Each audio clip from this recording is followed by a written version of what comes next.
Welcome back to a brand new coffee tech break with Jan. I think got another great video for you lined up today because I want to take you through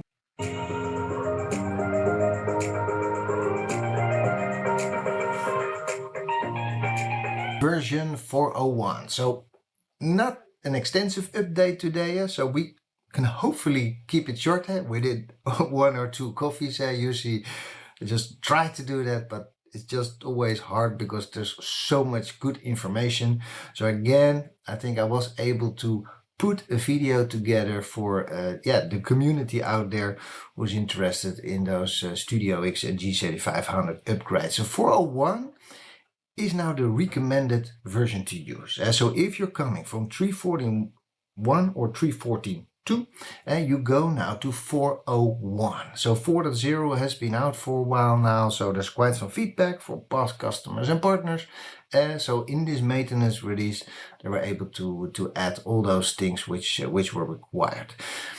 I know it's not a major upgrade, so no new features or a lot of stuff, but I expect it, of course, in one of the next videos. So of course, always stay tuned on my channel.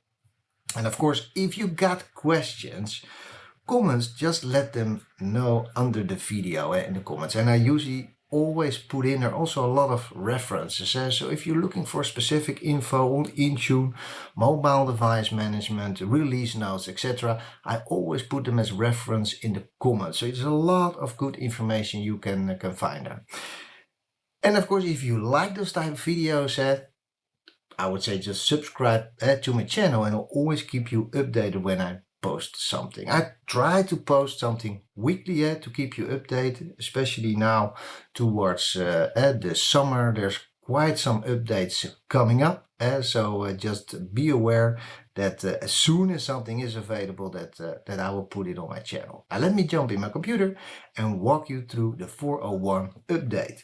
Right, let's get started with the 401 maintenance release. And of course, don't forget to take a cup of coffee in between. And hopefully I'm able to keep it today within 1 or 2 coffees. First off, the 401 release, you always check with the video providers if they have updated applications. If they have them, try to embed them as much as possible. But otherwise, it's no problem. You can always update through the different platforms. And I will walk that through in this video, so don't worry about that. In the basis, and I showed this extensively in the 4.0 update video if you want to look at that. But first off, the OS platform and the PolyOS Platform, the operating system which is running on Studio X and G7500.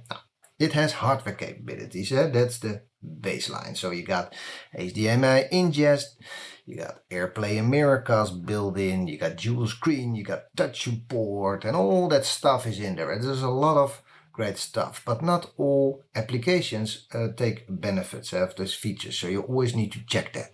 Then on top of that, we got operating level, the OS level. Now the next thing is the applications. So we got Teams and Zoom in, so all those applications are running at the layer above, and then we got the user. Now, what has been updated in that 401 release, it's similar of course in the 4.0 release. So as I said, if you want to look at this extensively, just look at my previous video where I talked it all through. The OS level was Android 8 and is now upgraded to Android 10. And that gives the whole certification, and I will put a link right here to the Microsoft website.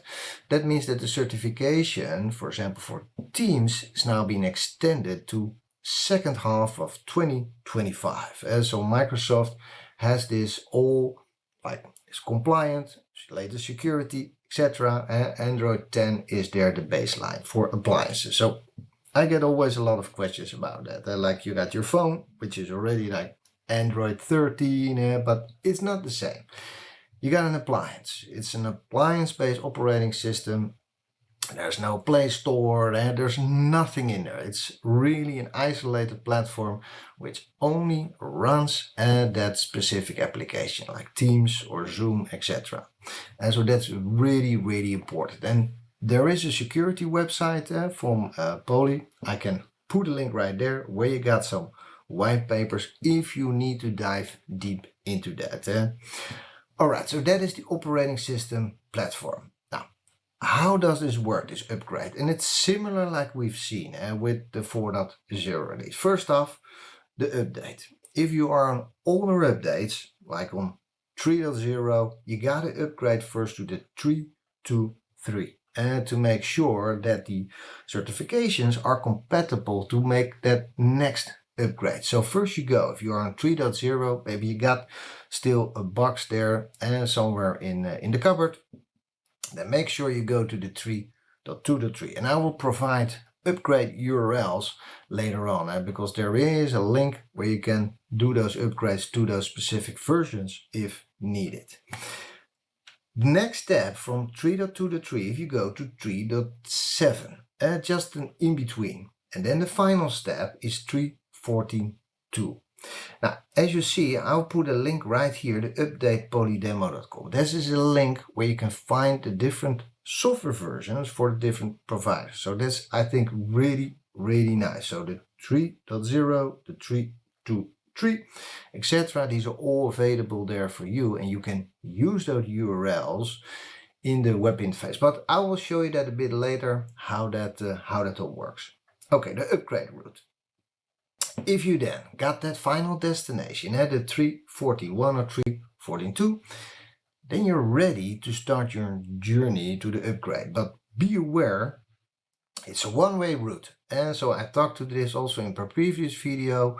You upgrade also the base image, the factory image. So in case you do a factory reset, it will always come back to the 4.0 base. And I think that's also a very good point.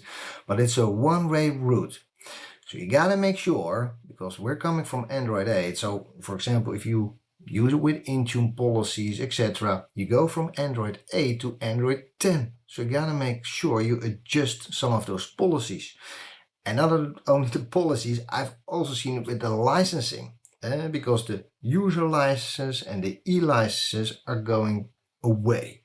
You gotta make sure you gotta have a basic or a pro license. Let's make sure your device is able to use that to the future. So keep that all in mind, because I've seen it with customers who just upgraded the whole estate and suddenly it wasn't working anymore, and that was due to the licensing, because the newer applications will look into the newer licensing, and as soon as you upgrade to newer versions, usually come along with a newer Teams app, which enforces those new licensing. Alright, so the 3.41, 3.42, then you are on the 4.01 or the 4.0 release, and you got then everything at Android 10. Now you can continue to use it, continue to use it in your network and enjoy your devices for the next couple of years.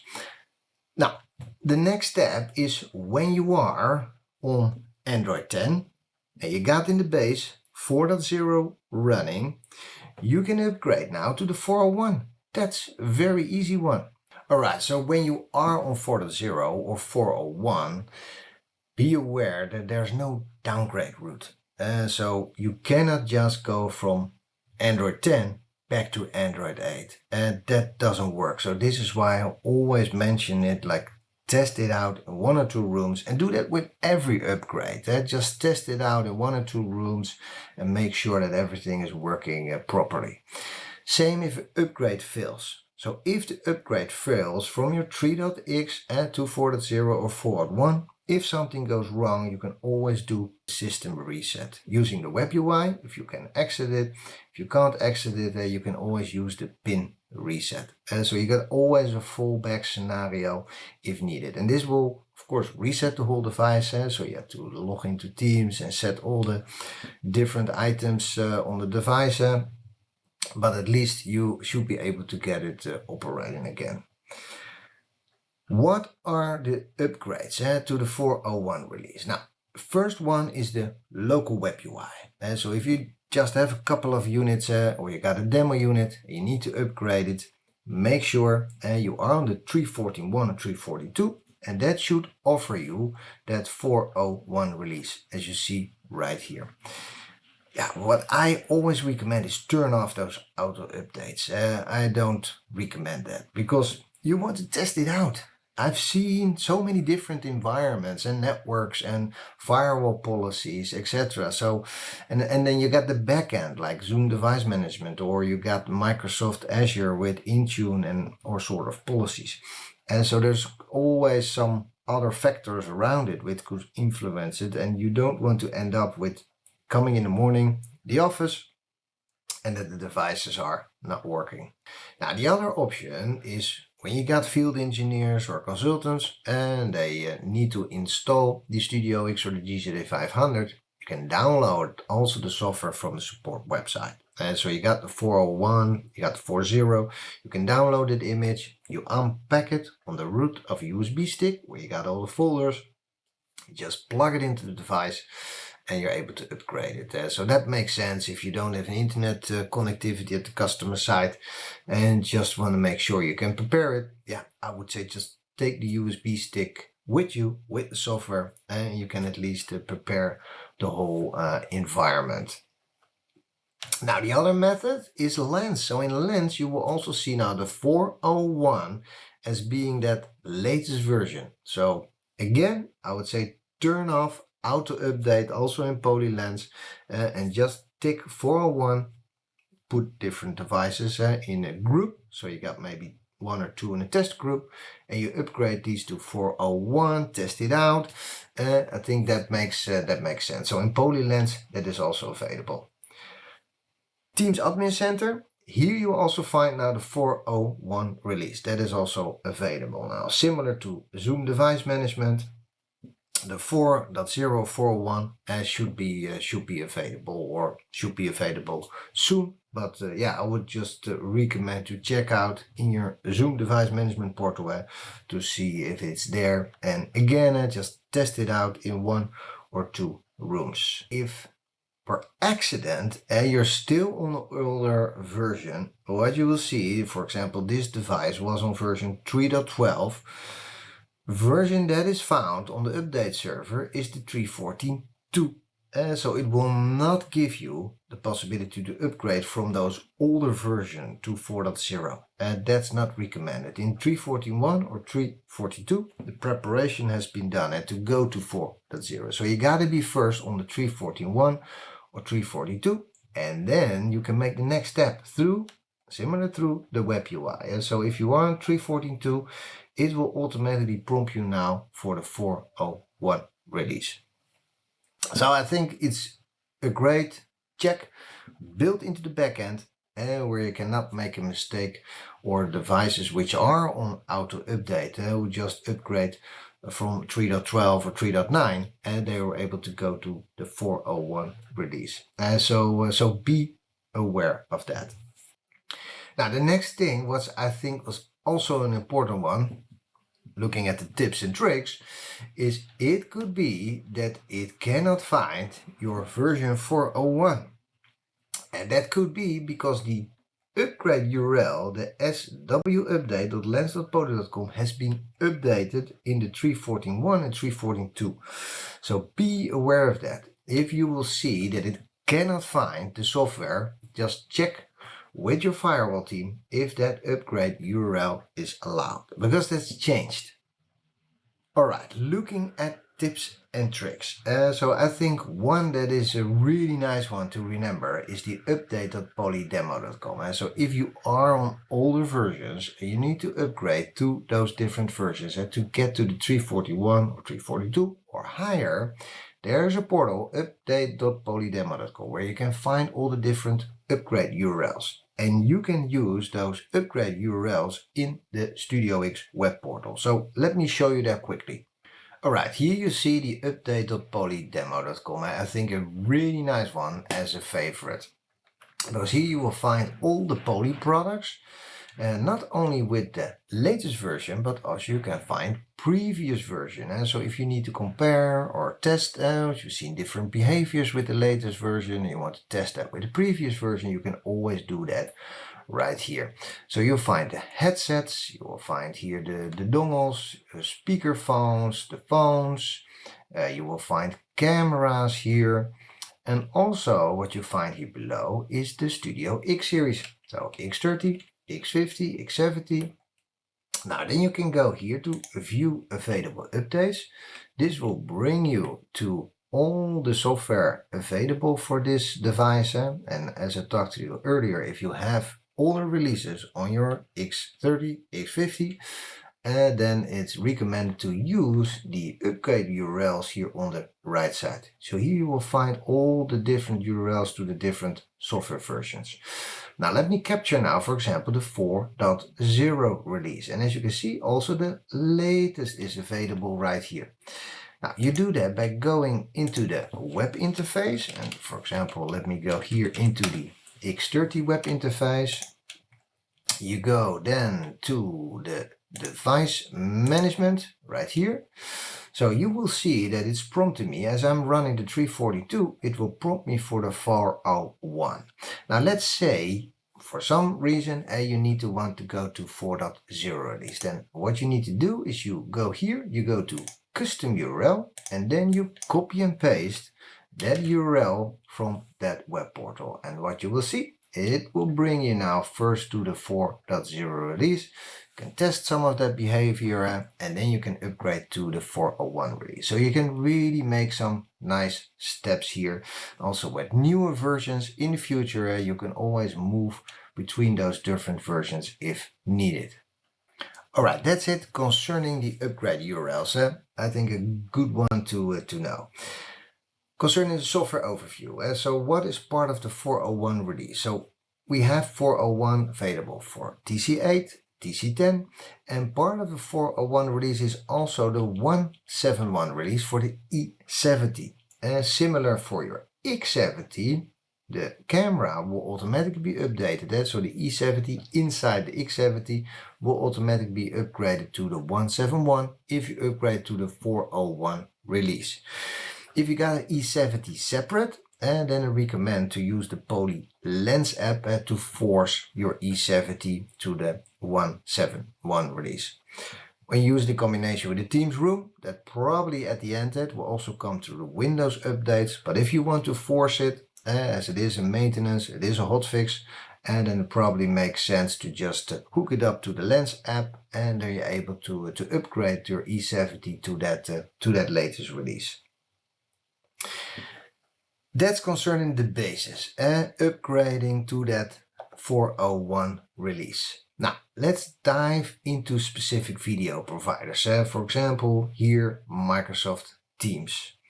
Now, part of the 401 release is the Teams App 1 2023. And there's a lot of great features in there. And I recommend to check out, and I will put a link right there. I would recommend to check out my earlier videos. I'll walk you through all those great new features where you can really see that Windows and Android are really getting aligned looking at features. Now, what is important, if you upgrade to the 401 release, you get this Teams App 1 2023.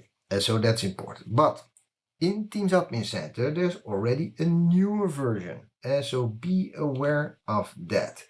And that is the Teams App 1B of 2023. So really recommend, because it is a hot fix and it solves also some of the pairing issues sometimes with the TC8.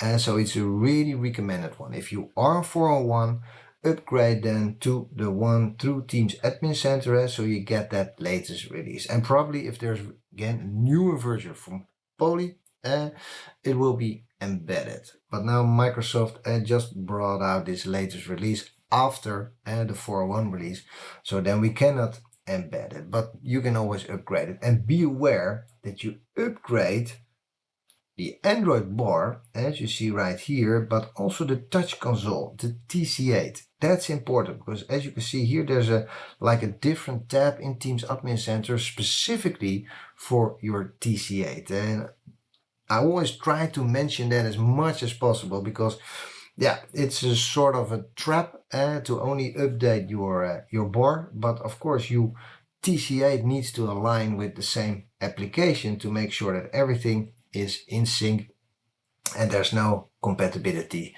issues between the two.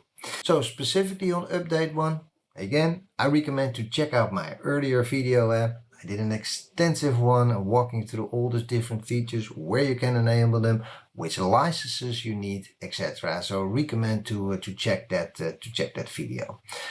I also did a video on the Pro Portal. Also did it earlier. So again, if you want to dive deeper into that, let me put a link right there, so you're able to find that. A lot of great stuff coming into the Pro Portal. So I always recommend to keep an eye on that. And if there are some new things, of course I will do an update on that. But I know Microsoft is intensely working on Pro Portal to get that with the latest and greatest features to manage all your devices. Alright, the next one is Zoom. I think these guys are also doing a really great job and keep enhancing that end user experience.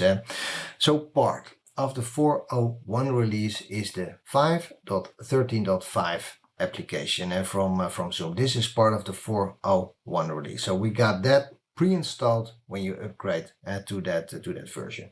Now I know within Zoom Device Management Portal there's already a newer one, the 5.14.5. So I recommend you got to that 4.0.1 and you just upgrade through Zoom Device Management Portal and get that application to that latest version, so you can take benefits of all the new features in there. Just a step back, well, what was in that 5.13.5, what was available in there, because I think there's some really nice features available. Of course, they keep enhancing the room control and the end user experience, so that's really good. But what I really like is the flexibility to the different platforms. So in the Zoom Device Management Portal, you can enable direct guest join for Google, Teams and WebEx. So you just punch that meeting ID and you can jump into those different meetings. It's today still limited to a single screen. It's limited to not having the HDMI ingest, so you need to get your Zoom application there if you want to share content.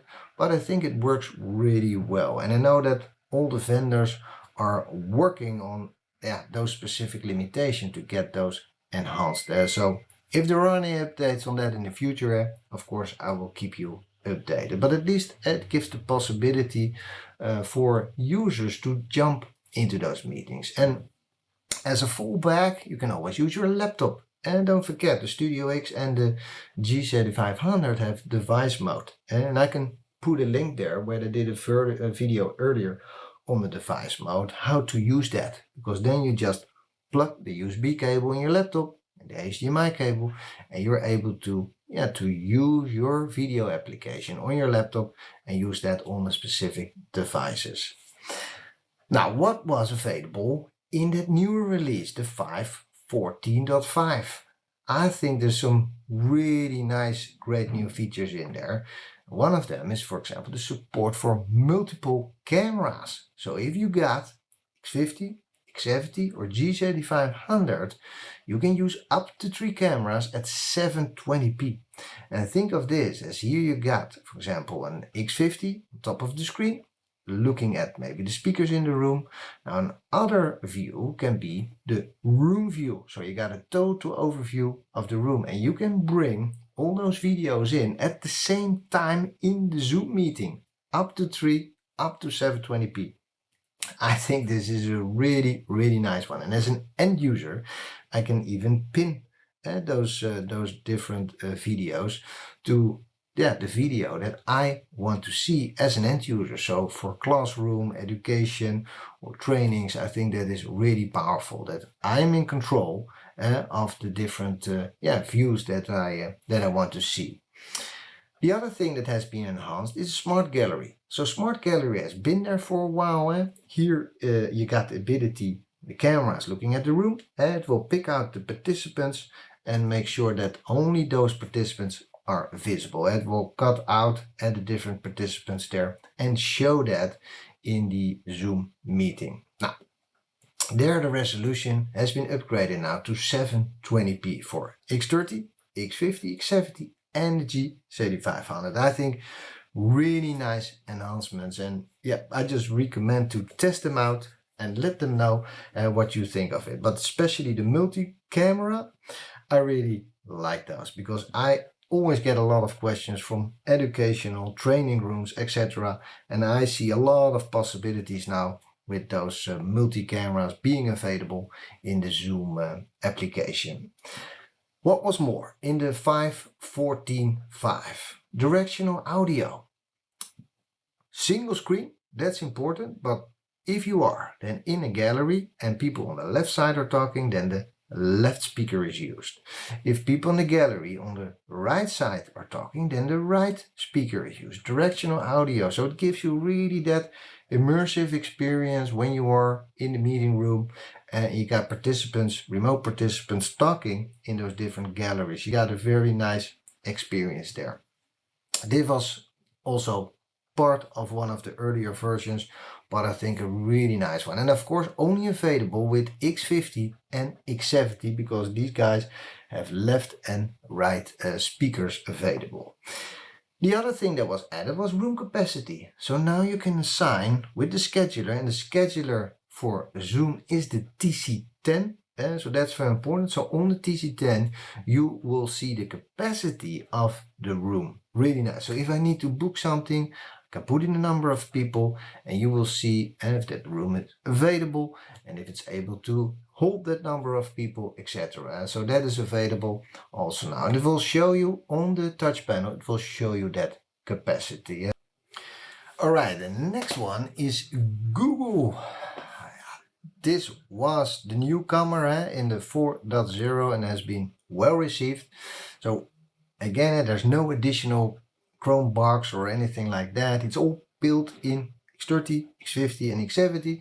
We just select it through the provider, to Lens or to the web interface, and you're able to use it in the Google mode. The activation is really simple. You just use the activation code, you go to the admin portal of Google, and there you can attach a license. Review my video, and so I did already an extensive video on that and on the end user experience. So if you want to check that, I would recommend to review that one. Now, part of the 4.01 release, there's just a maintenance update. So the Google Meet, you see the specific version that is in there again, and it could be that from the Google side that there's already an update, so that will automatically be pushed out if needed. So we got it for the small room with the X30, we got it for the medium room with the X50, and of course for your large room you can use it with the X70. Really nice, and you can add the TC8 or the TC10, depending on customer requirement. So TC10, of course, bigger screen at the table. It's got also the LED lights on the side to show you if it is busy or not, or muted, etc. So that is all available. And we got BYOD, which is also available in the device mode. So if you want to do any other meeting than Google, you can use the device mode through the USB cable, through the HDMI cable, and use it with a different platform. Alright, and further mostly maintenance updates on the different applications. So as you see in the release notes, I always recommend to check out right there where you can find different versions, and also you can find a reference to the website of the different video providers if you're looking for more information. Also in the release notes, you can find a list of all the updates of the 4.01 release, the supported peripherals and applications on which devices. Also third-party DSPs. If you're looking for which one is supported, I recommend to really check in the release notes. If you're looking for cable extenders for the USB, recommended Icon radio devices, check out the release notes. There's a lot of good information in there. Barco ClickShare is also mentioned, an important Poly partner for wireless conferencing or wireless content sharing, so you can easily bundle those together with StudioX or the G7500. The different digital signage applications, so AppSpace and Radiant, and you can see in which devices that is supported. And that's it. I think it was not an extensive update, just a short update, and hopefully I kept it within 1 or 2 coffees. Hopefully you enjoyed it. As I said, if you got any questions or comments, just let me know. And yeah, if you're interested in more videos, I would say just subscribe to my channel and I always keep you updated.